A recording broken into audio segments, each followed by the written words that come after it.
Hello everyone, welcome back to the RV Makeout Couch. I'm in my post-work attire, fancy schmancy. I don't care, I'm exhausted. It's very people-y out there.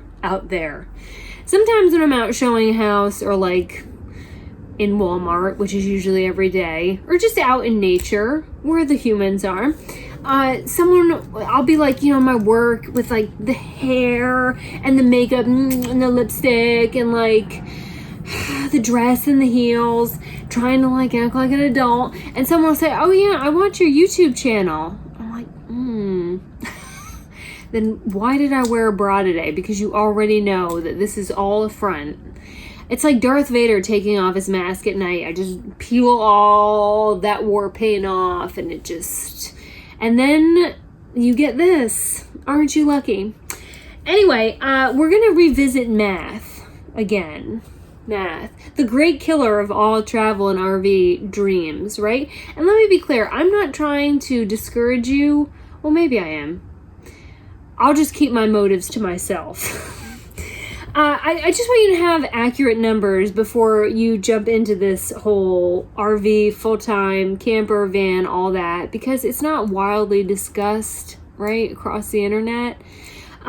You can get lots of stories about waking up on a beach as though that happens every day, and, hiking with shelter dog in like a thong bikini, and but I really think it's important that like we actually use numbers because this is a huge investment. And when I did the last one, I forgot some really important things, like a big bill. I forgot about these bills that arrive at the end of the year, and I've had to make some adjustments to these figures.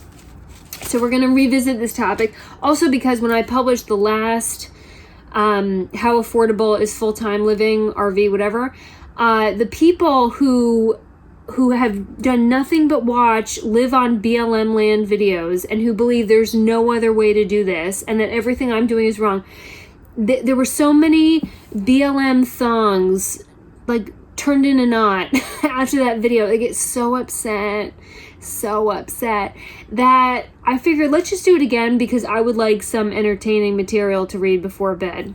So let's just do it. And follow up to last video as well, the wretched people who were drunk and karaoke singing Disney songs right next to me, they finally left, and I have not patented the name of this, but I have developed a technique where you don't say anything. You don't even have to scowl, which is usually my signature move.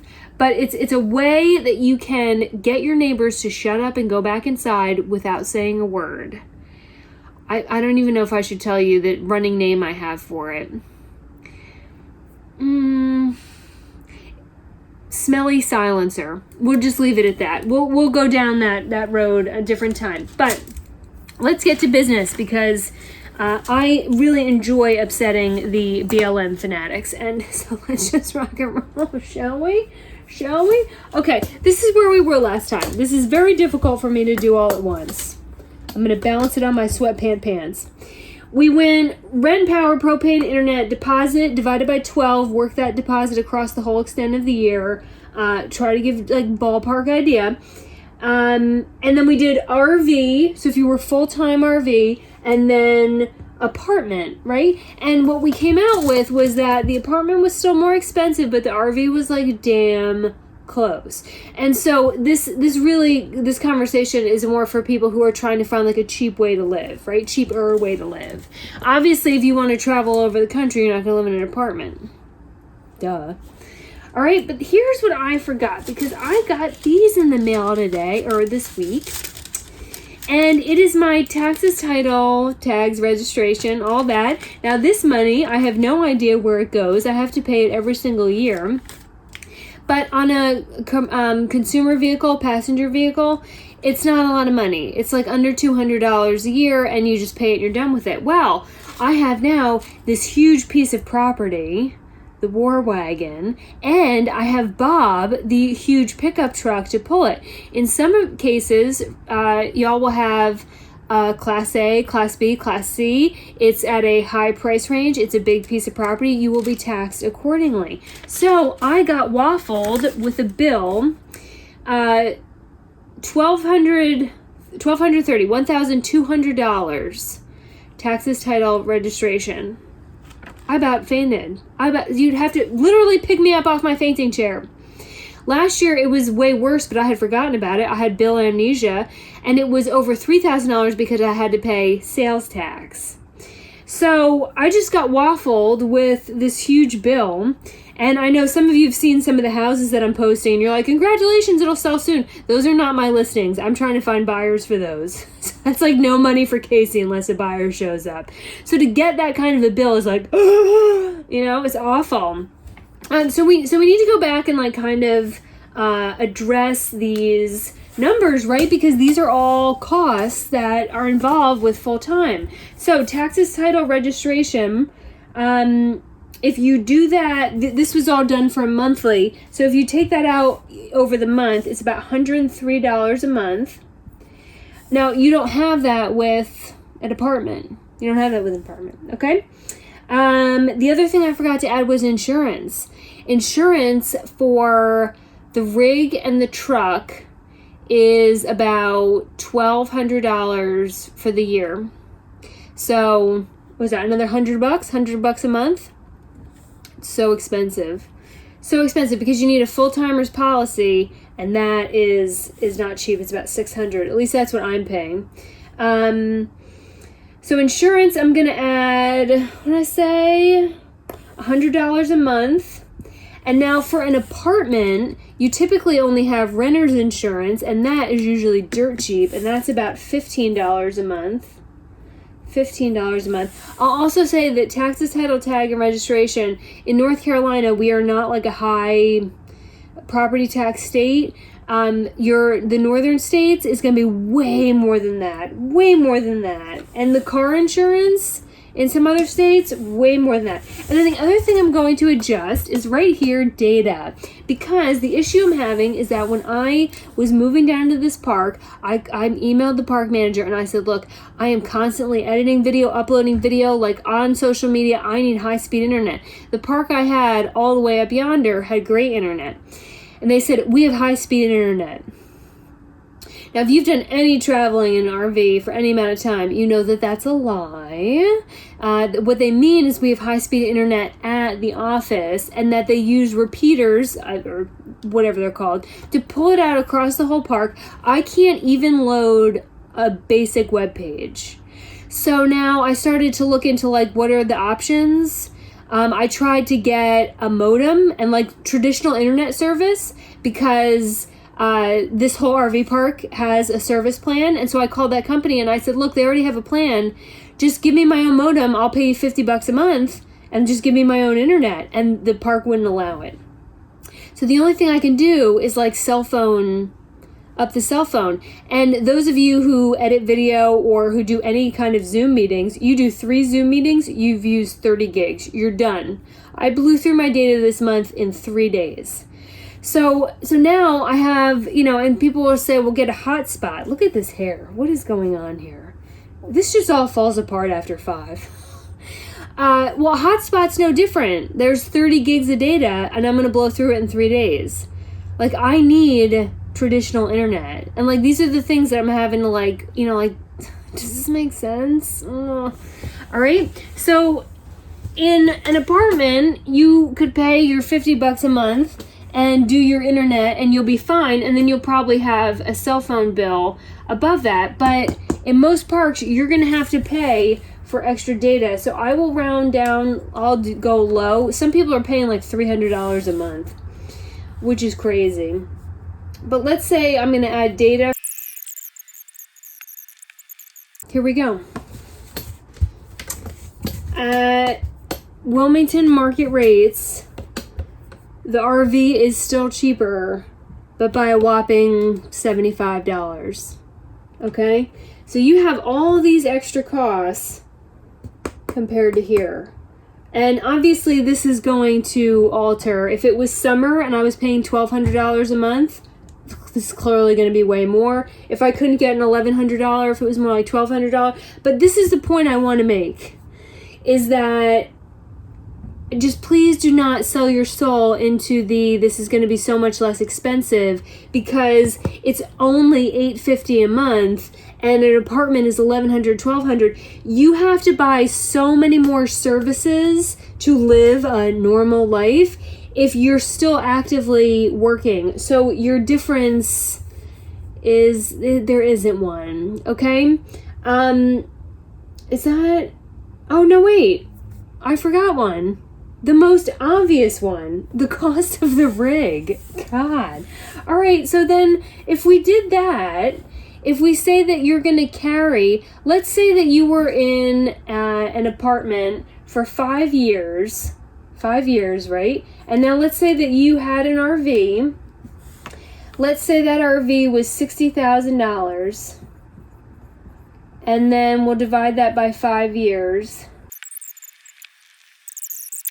Anyway, if you held the RV for 5 years, if you had the apartment for 5 years, you're going to pay an extra $1,000 a month over those 5 years in the cost of the rig. So then at that point, you don't have a $1,400 a month. You have $2,400. Yep. All this was assuming that that the rig had no value. Once you add in the cost of your RV, the apartment is leaps and bounds cheaper. Anyway, I just want you to see those numbers, okay? Because it's a huge decision, and it's a huge loan to take on. It's a huge purchase, and it's just, sometimes I think it's not always exactly what we're seeing on the internet. Now, that said, I got so many nasty comments and messages and emails from people who have just sold their soul to the BLM gods and told me that the reason everything that I'm doing is so expensive is because I'm doing it wrong. I don't know what I'm doing. Nothing that I'm doing is cheap because of the decisions I'm making. And the reference point they'll always give is living on BLM land. And I think we should have an open and honest conversation about living on BLM land. Because if you are actively working, then your decision is, in order to live super, super cheap, you are going to deliberately have to separate yourself for at least long periods of time from your friends, from your family, from your community, from any high-paying work, because I don't know of many jobs out in the woods, unless you're like a forest firefighter, that are going to be high-paying. You're going to have to move away from high-quality medical facilities, as they do not have those in the middle of BLM land. And so the pursuit there is to live as cheaply as possible, right? Like, that is the mission. If you want to do that, that's fine. But for most of us, for many of us, we are still actively working, and some of us just don't want to have to go live in a commune in the middle of the woods. Like, we want to stay near our friends and family. And so there are a lot of people who pursue the full-time camper, full-time RV, whatever, in order to balance out excessive housing costs. And so the whole point of this conversation is, like, is it actually cheaper? And I don't think it is. I think that's what the numbers show, unless you can get your numbers on everything I showed you, like, really different from what I did. I understand that there is the bulk of these channels sings the song about going off into BLM land. I will tell you that BLM land is really west of the Mississippi, and that's because that was the point of BLM land. I'm not going to go into the whole history of BLM land, but free is kind of not entirely accurate, because you're living free, but there's nothing free about BLM land. BLM land is part of the Department of Interior, which is a federal program. It is funded. The whole thing is allotted, and you can actually pursue it because it gets appropriations from Congress. Congress is paid by the United States taxpayer. You're welcome. It is not free. There's nothing free. I don't know where in this country we started feeding people the idea that there's free education, free healthcare, free BLM land. Nothing's free. Someone is always paying for it. And so taxpayers across the United States of America are paying for the maintenance and investment of BLM land for you to live on. It is not free. Somebody's always paying for it. That said, to some extent, I think people are like, oh, they're going to live totally off grid. You're not off grid because you're dependent on that government program to give you that land and allow you to use it.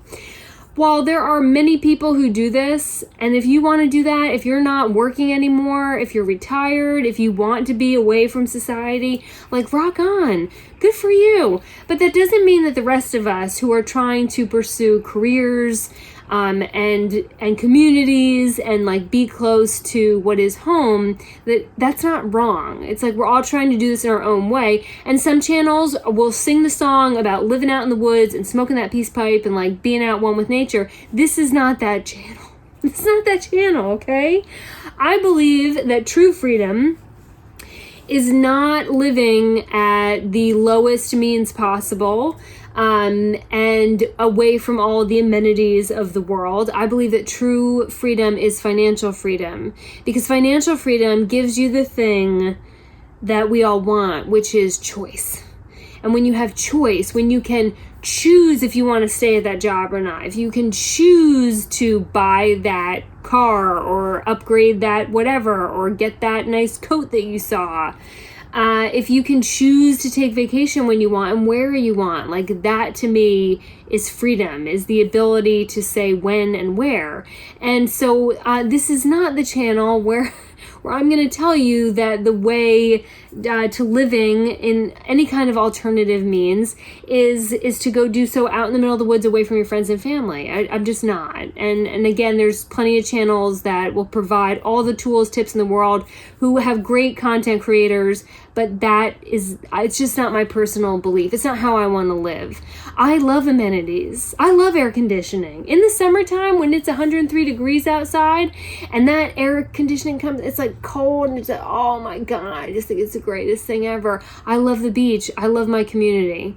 I'm not moving away from them. I'm just trying to do things as financially concise and low cost as possible so that I can have the financial freedom and choices to go do all the things I want to do in this life. All right, so let's just stop with the BLM obsession, because it's not for everyone. It's not for everyone, especially not for East Coasters, because we just don't have it here. So anyway, as you're making this decision, I have every prediction in the world that we are about to see come this spring, and I could be wrong, but being wrong is just not a sensation I'm not familiar with, that we'll see a flood of used RVs come to the market, because this fall, people with coronavirus, people were buying up RVs left and right. And I believe that once they see all these costs that are coming in here, that a lot of people will probably sell theirs. So this is the decision that I'm making right now. And I love my war wagon. I love my tiny home. But, I make decisions based on math, not on feeling. So that's kind of where we are with that. And then the next video I'm going to do, because I noticed in the comment section between the people I was making cry because I didn't suggest BLM land, was, well, it's cheaper than a hotel. Is it? I don't know. We'll explore that math later. And so I am going to wrap myself up now and turn on the TV and hope to God that there's enough internet to get a streaming channel and enjoy all my amenities, because I love electricity and I love Netflix, and I am on the grid and working to start this new business and hopefully have some more travel options once the budget gets back to a much healthier level. But think about it. A lot to think about. Share some numbers if you have them on your part of the country, wherever you're living. What are the lot rent rates, monthly, yearly, nightly? What kind of prices are you seeing for RVs? Because I think if people who are shopping now can see the actual figures all over the country, we're all just going to make smarter financial choices. Good night, weirdos.